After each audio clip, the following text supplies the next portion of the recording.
Procediment. El primer pas és comprar esponges de diferents tipus.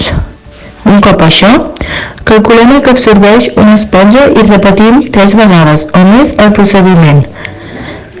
Després, fem la mitjana de l'aigua que absorbeix. Un cop això, busquem la capacitat de l'estany de Banyoles. I, finalment, dividim la capacitat de l'estany amb la mitjana de l'aigua.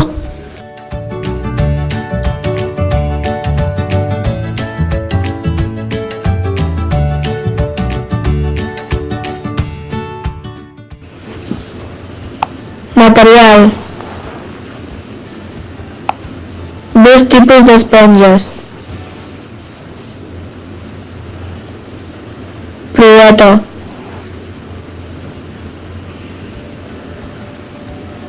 Safata.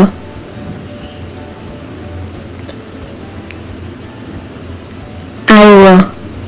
Dades de l'estany de Banyoles.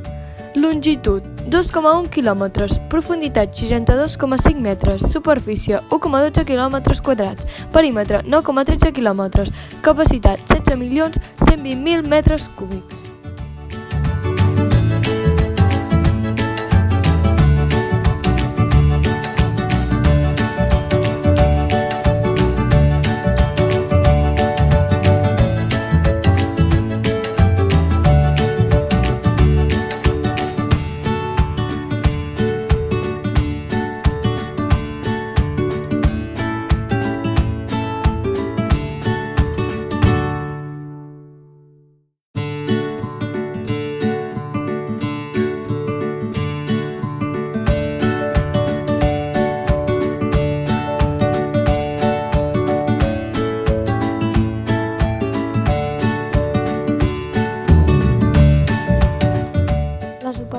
Les mitjanes, l'esponja i l'esponja 2, tots aquests números els hem sumat. A la primera esponja doncs 664 i a la segona 556.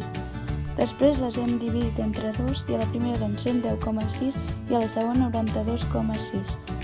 Les hem sumat i les hem dividit entre 2.